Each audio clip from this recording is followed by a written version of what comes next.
नाही, काय झालंय सगळ्यात महत्वाची जय महाराष्ट्र सगळ्या जे काही आहेत सगळ्यांना माझा जय महाराष्ट्र. सगळ्यात महत्वाची गोष्ट अशी आहे, ऐकू येत आहे? हो हो येते, बोला तुम्ही.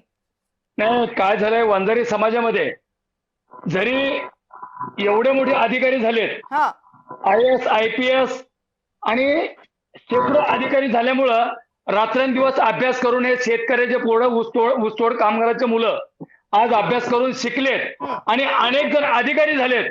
त्यांच्या पोटात एकच आहे, जरांगे पाटलाला काय वाटतं माहित नाही, परंतु जरांगे पाटलाला माझी विनंती आहे की खऱ्या अर्थाने बंजारा समाज आणि वंजारी समाज एका गुणी गोविंदाने राहत असताना तुम्ही आमच्यात वाद लावायचं कारण येत नाही. आम्ही बंजारा समाज हा जरी बंजारा आणि वंजार जरी वेगळा असेल केदार, योगेश केदारजी येते ना तुमच्याकडे, यांच्यानंतर येते तुमच्याकडे, त्यांना त्यांचं म्हणणं पूर्ण करू देत ना, येते मी. योगेशजी परत परत बोलतोय. म्हणजे हा समाज वाड्या वस्त्यावर राहणारा समाज आहे आणि बंजारा आणि वंजारा जरी सेपरेट असेल पण वंजारी समाजाला टार्गेट करण्याचं कारण असं आहे की वंजारी समाजातले मुलं एवढे मोठे अधिकारी झालेत की त्यांचा असा गैरसमज झाला की काय, मला वाटतं की त्यांच्या आरक्षणामधून आम्ही काय आरक्षण घेतलंय का. पण जरांगे पाटलाला माझे आव्हान आहे की आम्ही कुणाचे आरक्षण घेतलेलं नाही. आम्ही जे NT-D मधलं 2% आरक्षण आहे त्याच आरक्षणावर आम्ही आहोत.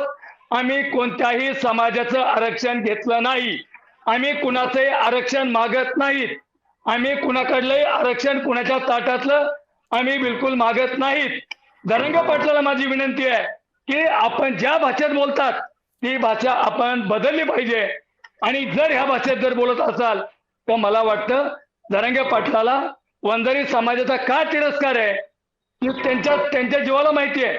मुंडे साहेब हयात असताना आजपर्यंत मराठा समाजाला आरक्षण मिळालं पाहिजे ही आमची सगळ्यांची भूमिका होती, परंतु याच्या ताटातलं नाही. एक सेपरेट आरक्षण त्यांना मिळालं पाहिजे ही या महाराष्ट्रातल्या सगळ्या वंजारी बांधवाची मागणी होती.